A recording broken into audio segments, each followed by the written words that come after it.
They asked, excuse me, they asked me to talk for a second about why we chose to do this trip this year, why the Done For tour, as I've been calling it. Some people tried to make it more Bible.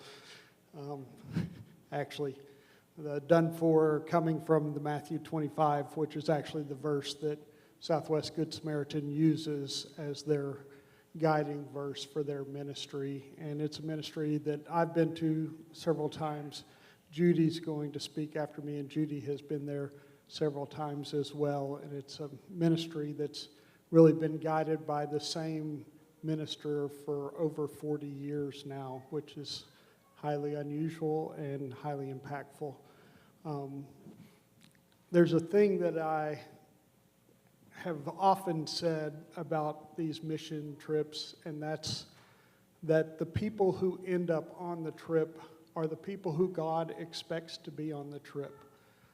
There's all these, when I started planning this trip last fall, there were these people in my mind who were going on the trip, and that always ends up being a different group than the group I expected by the time we go.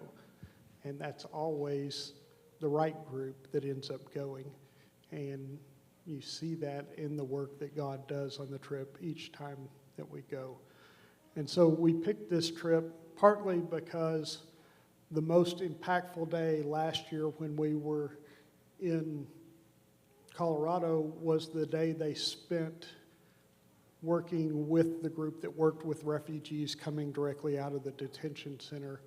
And so we wanted some of those who were going back on a mission to be able to see the work that's been being done with refugees by disciples of Christ in this ministry for over 40 years right here in our state. And so that was the guiding force in us deciding that this was the place we were going to go. There were things about it that made it really a wonderful place to have an intergenerational mission trip. This was obviously the first time I've taken a group of this kind of age span, and there were things that made it much more difficult having it be a group of this kind of age span. Number one of which is it's really hot in Brownsville in July, in case anybody didn't know that. So I'm going to pass it on to Judy, who has a lot of really wonderful information to give you.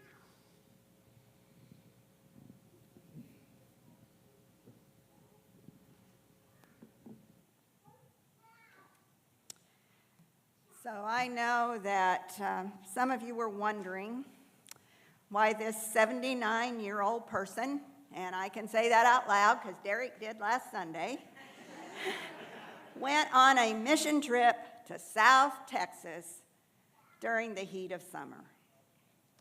My reasons for going may not have been so much about the service that we could perform, but about one person who we would see when we arrived.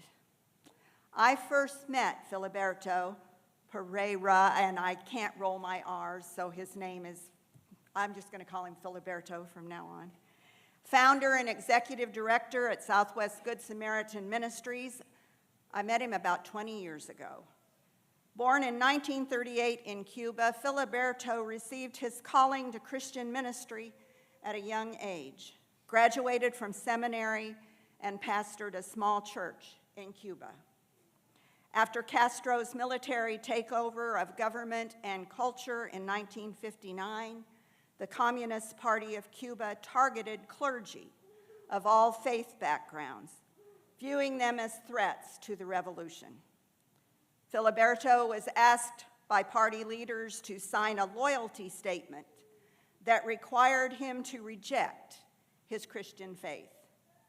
Upon his refusal, he was confined to forced labor camps for nearly 4 years. In 1969, he and his wife and 2 children were allowed seats on a freedom flight that landed in Miami, where they were granted political asylum by the U.S. government.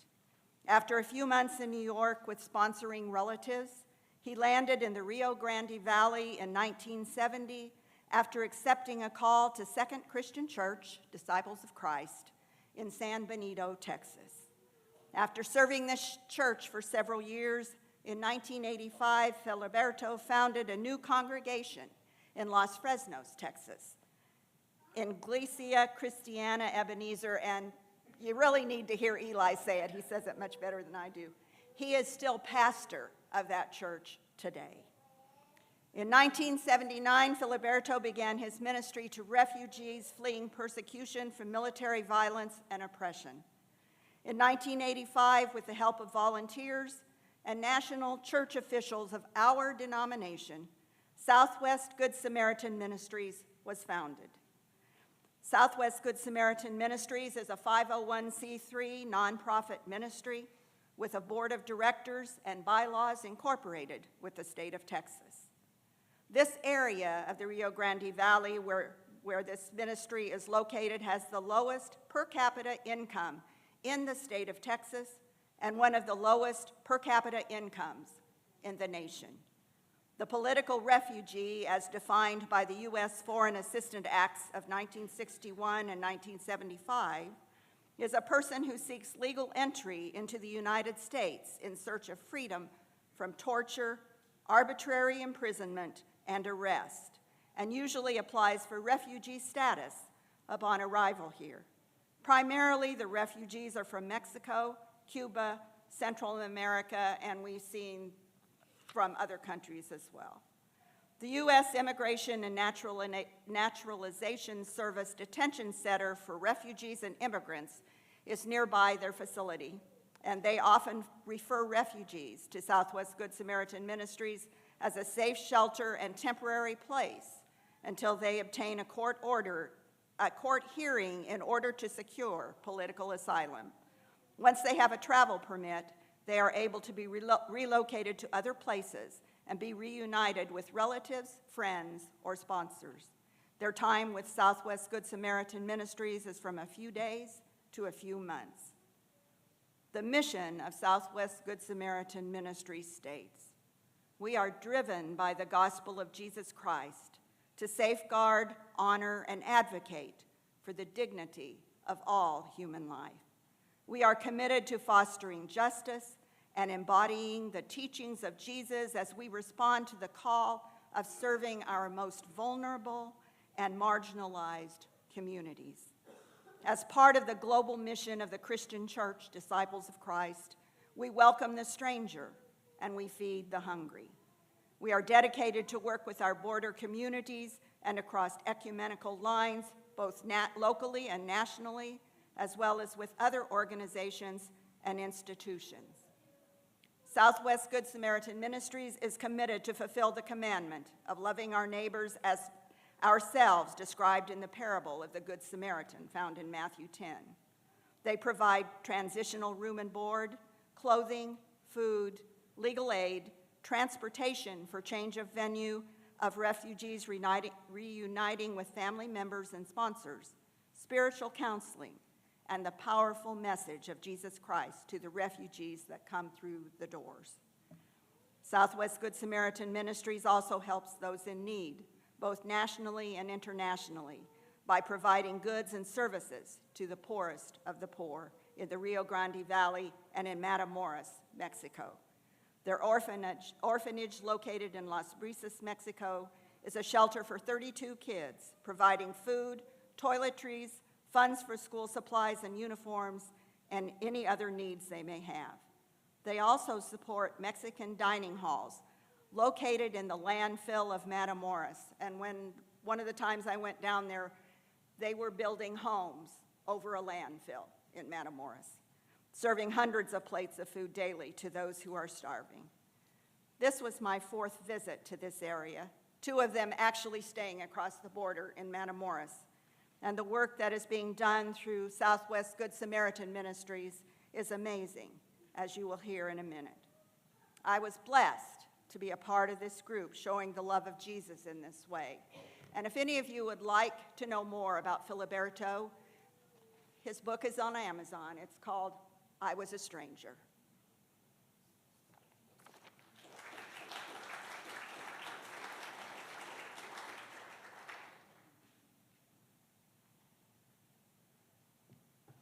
At this time, the teacher would like to call Eric to the front of the classroom. After Eric, Davin is up next.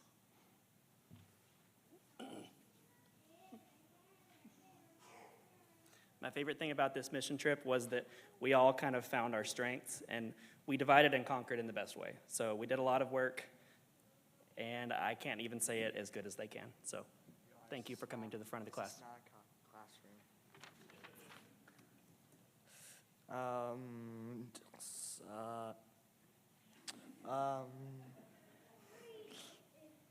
Okay, one of the ways I serve on this mission trip near the U.S.-Mexico border was helping with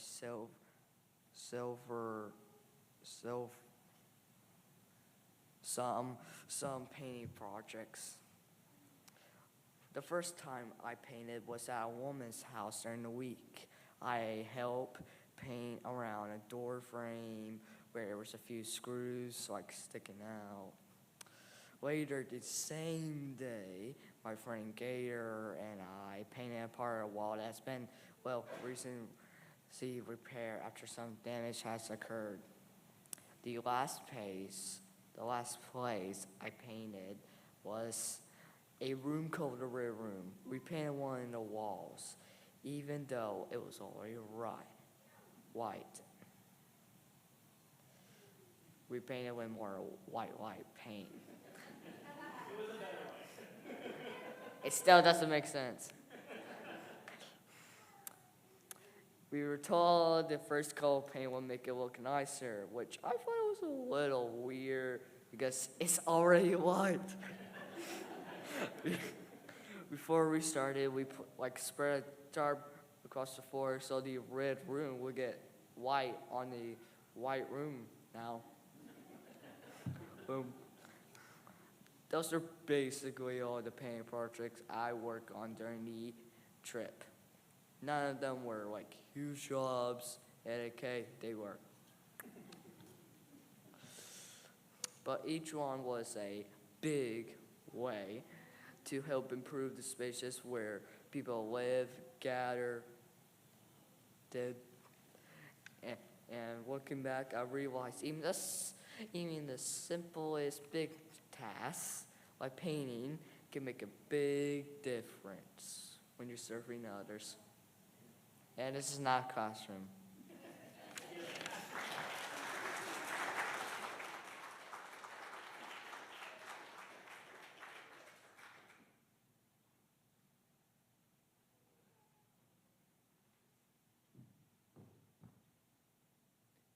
Morning, everyone. What we did was, let's see. Dang, it was more intimidating than I thought it was gonna be. So when we split up, one of us went to help a lady's house, and the other one helped, bag rice and beans.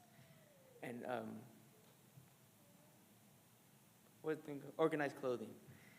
But what I did the house, and when we got there, we were told that the lady, or the woman, she had her house raided while she was out by SWAT. And they broke into her house, busted windows, bunch of walls, all had holes in them, and so she'd been living like that for a good year or so. And so what we did was patch the holes, put new doors, windows, and it was, I guess, the feeling of how her personality changed while we were there, where she was more worried and fearful of, I guess, judgment of how her house looked, or someone messing with her stuff that she had. To where literally she was chasing us with a stick, trying to get us to eat because we were working. With that, of course, we weren't able to do all the work that needed to be done.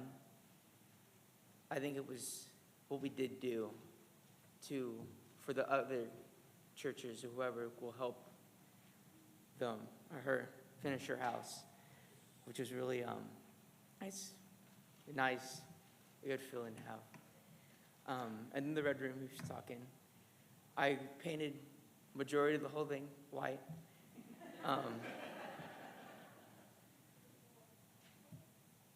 It wasn't that much in a way, but like you said, it was, I guess, the thought that mattered in a way. Oh, we did. But yeah, now I feel nervous. Oh my God.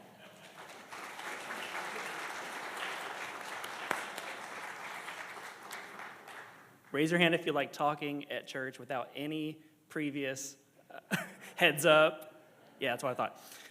Good job, Davin. So just to give more context, we arrived at Southwest Good Samaritan and said, put us to work. And we asked ahead of time, what will we do there? And as a lot of ministries, they were kind of like, well, it depends on when you get here, because they're always helping people in different ways. So when we arrived, they were excited to tell us about this beautiful woman. She was a grandmother, and that's all I'm going to say about her age, but she was the matriarch of her home, and it was the kindest, sweetest soul, but the police at one point had thought that her grandson was there, and so SWAT came and broke into her house. He wasn't even there, busted through windows, broke doors, just destroyed this house, and then said, whoops, and left. No reparations, no money, nothing. And, she doesn't condone what her grandson had done or any of that, but the point is that this was a very seasoned woman. I don't want to say old. Very seasoned woman who has done nothing wrong, never broke the law, and now has plywood for windows. And she walks to a tortilla factory every day to earn a little bit of money. So, as a loved member of the church, when she finally asked for help, the church said, yes, we will show up, and we will have hands and feet. We were the hands and feet.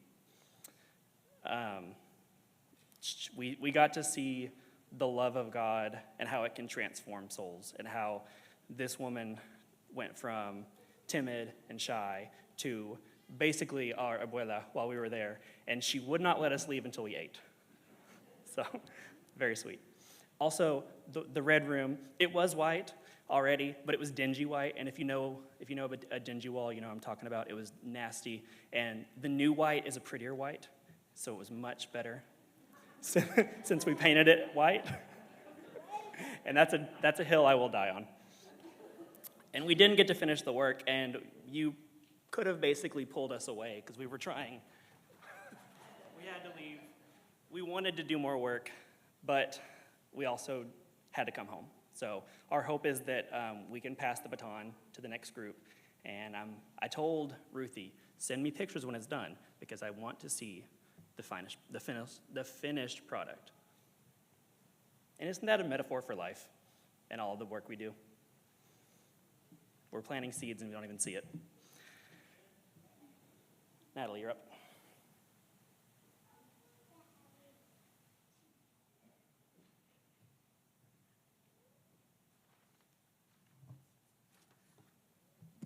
I am going to speak on behalf of two of our youth who feel more comfortable in their chairs, and that is fine, because they have shared their story. So this is on behalf of Maya and Nadia. We had two groups that were split up during the work days, and one of them was helping at the house, and the other stayed at Good Samaritan. And we did different projects, including packing rice into smaller bags so that people could get the amount they needed and not be overwhelmed with a 20-pound, 30-pound bag of rice. We also helped sort some clothes. Judy mentioned earlier about the clothing closet that they provide for refugees. And so as more hands touch those because they need clothes, it gets a little bit messy. And so we helped sort, and we also worked on painting that room the last day. So this is from Maya and Nadia. When we were packing the rice, we thought, I'm glad that we're doing it for people in need and for the people who really need it when they don't have the money. And while we were packing the rice, we thought it was important for the people who need it. What would stick most with Nadia is that when we went to the border, she thought it was sad. She thinks it shouldn't be there in the first place, that people who are in Mexico are trying to leave from the bad can't. And the people doing bad, and if they have enough money, they can easily get into the United States. What would stick most with Maya is the feeling that she would have when she left, knowing that she helped many people and left an impact on people there too. One really big thing she'll remember, and that will be in Los Fresnos for a really, really long time, is the logo. They painted the logo on one of the walls. It's really pretty. And so they got to paint it on the wall and actually signed it. All the great people they met and got to thank and pray over as well left an impact.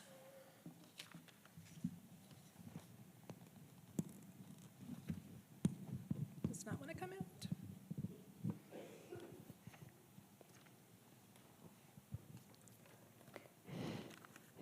I packed rice into small bags. I sorted clothes. I helped paint a room blue.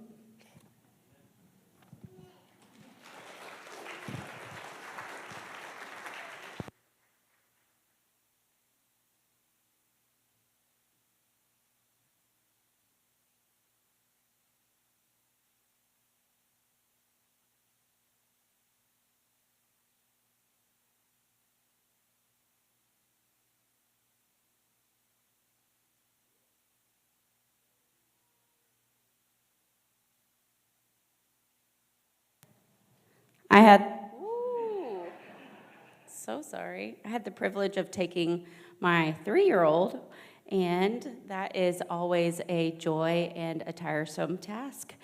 Hey, what was your favorite part? No. Yes.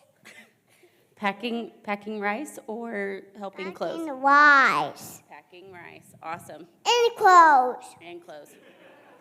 What was your favorite part? My favorite part was doing the clothes. Just the clothes. Just the clothes. If you have not gotten to go on an intergenerational mission trip and you do get to one day experience that, it is a very joyful experience to get to teach our children about service and the love of God all throughout our communities. And we have a short-ish slideshow for you to enjoy. Thank you.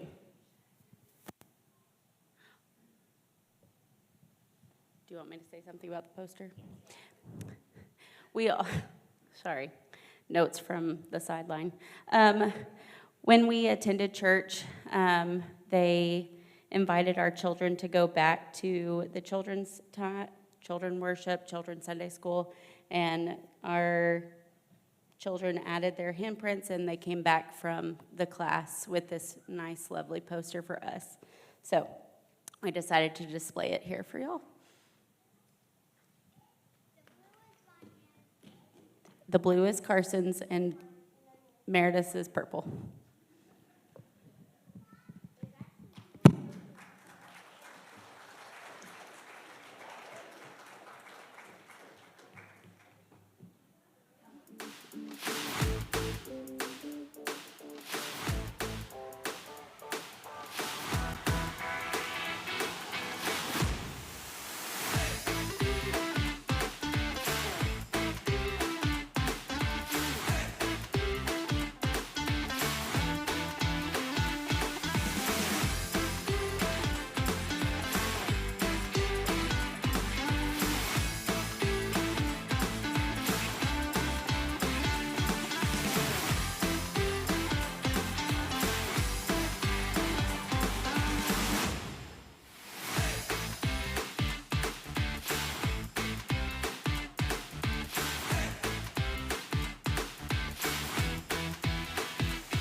I have a friend with me.